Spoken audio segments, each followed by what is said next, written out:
Before we start today's show, we want to congratulate two of the other MJBulls podcasts on their 1-year anniversary. Over the last 12 months, Hemp Barons and the Deadhead Cannabis Show have established themselves as premier cannabis podcasts, and we're proud that Larry Michigan and Jim Marty, the host of the Deadhead Cannabis Show, and Joey Beckerman, the host of Hemp Barons, trusted MJBulls to produce their shows and look forward to another great year. If you're not already listening, check out Hemp Barons and the Deadhead Cannabis Show at MJBulls.com, iTunes, Spotify, or wherever you're listening now.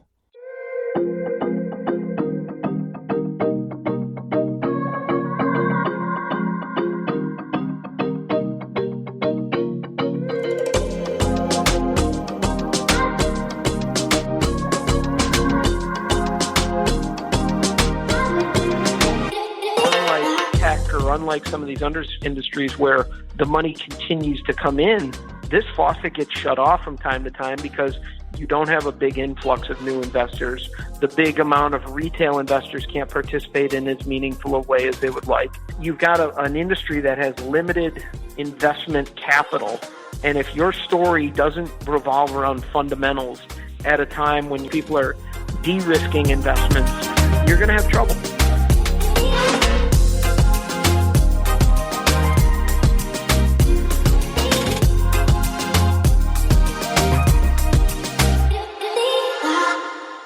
Hello, everyone. Thanks for joining us for another episode of the Cannabis and Corona Report. Today, we're going to be talking about post-COVID cannabis opportunities. And to help us with this, we are fortunate to be joined by one of the cannabis industry's most successful entrepreneurs, Joe Caltabiano. Joe, welcome to the show. Hey, Dan. Thanks for having me. Excited to be here and excited to chat about kind of post-corona life in the cannabis world. Yeah, us too. We're really excited to have you here. I feel like this is a real privilege. For our listeners that don't know Joe, let me just take a quick minute to tell you how he got here. To start, Joe is a childhood leukemia cancer survivor, which, I don't need to even go any further. He launched his cannabis career in 2013 when he co-founded Cresco Labs, and over the next 7 years grew the company from a small startup to one of the most influential and profitable publicly traded multi-state cannabis companies in the U.S. And Joe recently stepped down from his role as president, but remains very active in the cannabis industry. And, he's one of the most sought-after cannabis advisors in the country. And I thought he's the most qualified person on the planet to actually talk about post-COVID cannabis opportunities. So great opportunity for us to have him on the show. Before I jump in, though, I want to make sure that we kind of narrow the scope of this discussion because we could just go everywhere. So at least for today, let's just focus on opportunities for existing cannabis companies. We can maybe get Joe back on another day to talk about some other opportunities, but let's just stay focused on opportunities for existing cannabis companies. So Joe, to start, what are some steps that cannabis companies should be taking now so they're in position to capitalize when the economy starts to recover? The COVID opportunity, as I would call it, rather than looking at it as a negative, certainly there's a lot of things that have come from this, and companies need to take this and reevaluate kind of their business plan and what their 1, 3, 5, or beyond plans look like, which is always difficult to do during the world that we live in, because there's so many things flying at you. But this opportunity really gives you this new view of what the future state of cannabis will look like and how consumer behaviors are acting and how, as leaders of organizations, we should interact with employees and staff and then the community as a whole. And what's really interesting from this is COVID is now forcing people to implement things that they thought about implementing 5 years from now. And what I mean by that is whether that's in your production facility where you have a heavy reliance on human interaction and maybe a room full of people rolling joints, now looking at the opportunity to automate some of those things and move the staff into other roles, quality control or otherwise, but less manual interaction with the product. And that was something that I think a lot of companies thought about doing in the future, and it was more of a want to have, but now you're recognizing that as a need to have. And then on the retail front, where store owners, store operators had very traditional forms of somebody walking in and consulting with the patient care specialist or bud tender or whatever the vernacular you use behind the counter. And then it's a long interaction, and then they discuss products and they go out the door after they purchase something. Now understanding the need of having an online ordering system that is informative to the customer, that maybe has some level of interaction, or maybe you have a call center that services it, whether that's telephone or email or bot, but that's helping guide the purchase in advance, which ultimately allows for faster throughput within the stores. And what I mean by that is somebody places the order and they're just coming there to pick it up. And recognizing that as a way to get more people through the store, still while providing that customer service and experience that they wanted to learn about products. But it's not all done at the point of sale. It's started well in advance. So I think those are two kind of first things that people should identify and now start to move it again from the want to have to the need to have in modern day cannabis. It makes absolute sense. I know, especially when you're in business, the longer you're there, the more sacred cows you collect. And you're just like, we can't get rid of that. Or we've always done it that way. Something like this virus forces you to do things like reevaluate talent and maybe renegotiate your leases and, just rethink things that before were, like I referred to as sacred cows. Well, yeah, I mean, I think like meetings, quite frankly, are something that people will revisit. And I'm, for 43 years, young or old, depending on the day, I'm kind of an old school person. Like I like paper, I like face-to-face meetings. And you start recognizing that you don't need to have as many face-to-face meetings. And maybe you don't need as large of a footprint for your corporate office. So there's this ability to shift to reduce some SG&A. And as we know in the cannabis industry, that is certainly a cash-starved industry. The pathway to profitability is imperative. And the investment community that still exists out there, they want to see a pathway to profitability. And there's nothing investors like hearing more than the ability to trim SG&A. That really helps that bottom line. It translates to profitability in a much quicker way.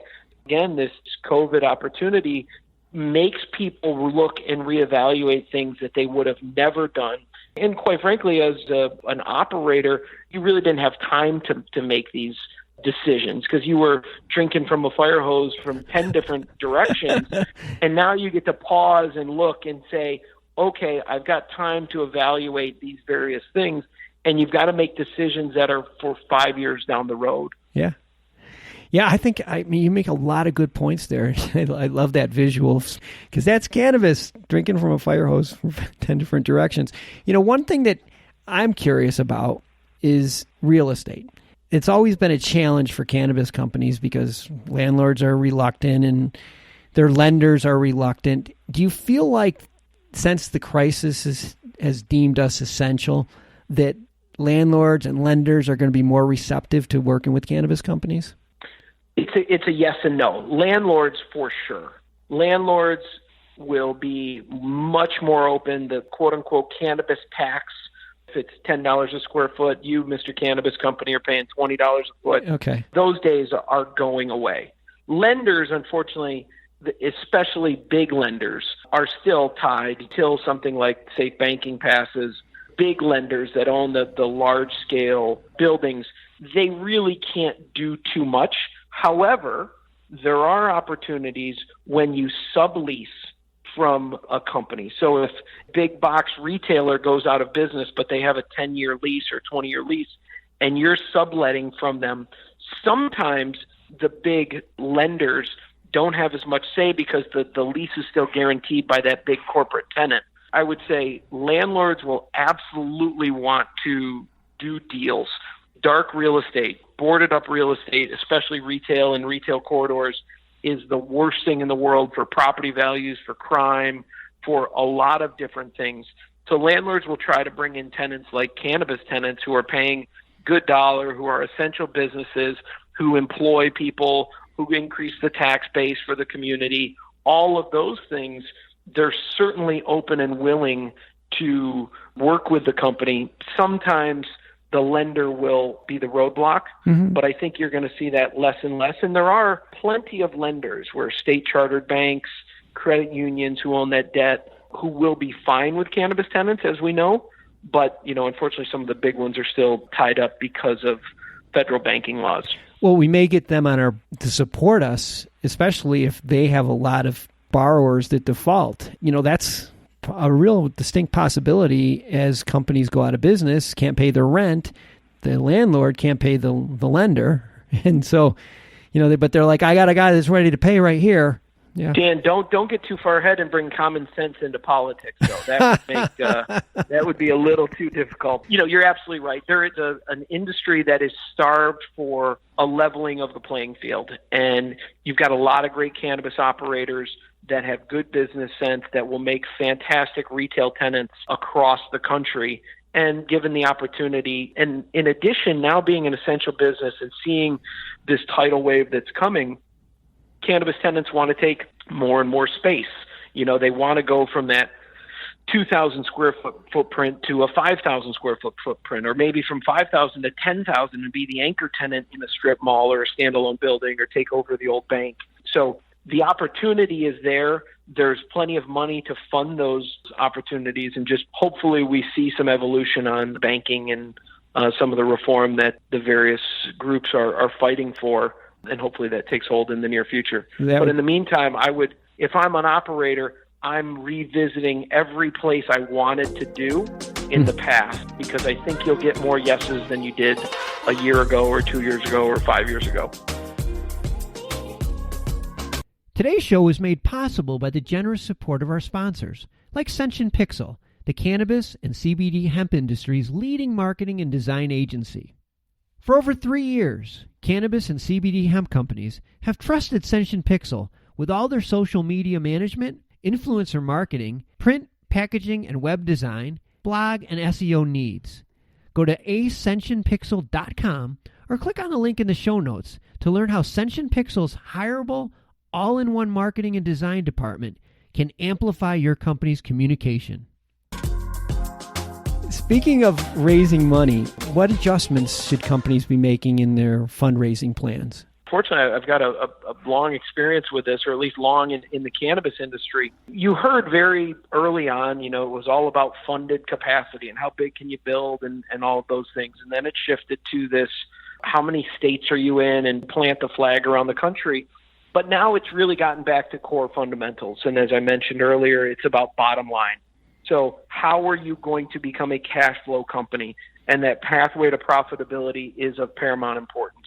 Investors want to know that when they're giving you $1, what are you going to do with that dollar, and how is that going to matriculate its way to the bottom line? What is going to drive that return on invested capital, and are you thinking of it in the right way? Taking the time to revisit your fundamentals of your company now is absolutely the time. Where am I getting the biggest bang for my buck? We're still a growth industry, so it's still important to think about what's coming next and how do you stay ahead of the curve and ahead of trends and where this industry goes. But that should be a small portion of your balance sheet rather than what we saw years past, where that was the moonshot projects, as like a Google talks about, made up too much of a person's balance sheet. Now that should be a relatively small part, and the majority of focus should be on cash flow generating opportunities. And how do you make sure that all of your business lines and various things under your corporate umbrella are focused on generating positive cash flow? And whether that is increasing the top line because you reach a point where you don't need to scale up your infrastructure services, more top line revenue or more customers coming through the door, larger basket sizes, or that means trimming expenses in the interim because you can't increase the top line because maybe there's more competition opening in your area, then you've got to run a leaner business. Mm-hmm. So those two things are how you need to communicate to investors of, Mr. Investor, I'm really focused on my bottom line and my free cash flow going forward, so I don't have to keep coming back to this well unless I see these incredible opportunities. And investors still do want to see companies being aggressive, taking steps, but all in service of increasing bottom line. And if that's not part of your story, it needs to be very quickly, or you will find yourself not getting funded in the way that maybe your competitor down the street does. That's just good basic business advice. It applies today. It applies 100 years ago. It's going to apply 100 years from now. I think those are really just sound fundamentals that if people follow those fundamentals, they may not need to raise funds. Yeah, it's back to business. It's back to basics in an industry that it kind of lost its way a little bit. It's unfortunate because I think inevitably it would have caught up. But unlike tech or unlike some of these industries where the money continues to come in, this faucet gets shut off from time to time because you don't have a big influx of new investors. The big amount of retail investors can't participate in as meaningful a way as they would like. So you've got an industry that has limited investment capital. And if your story doesn't revolve around fundamentals at a time when you're kind of getting a risk-off scenario in the world where people are de-risking investments, you're going to have trouble. Joe, that's a lot of good advice, and I wish we had more time. I have all of your contact information in the show notes, so if somebody wants to follow back up with Joe, I'm sure he'd be happy to talk more about it, and would hope that maybe you're available. We can have you back on the show in the future to talk about some of the other opportunities that we didn't have time to talk about today. Well, thanks for having me, Dan. I really enjoyed it. Happy to provide a little bit of insight, and I wish everyone the best out there and keep pressing forward and look forward to great things to come in this incredible industry.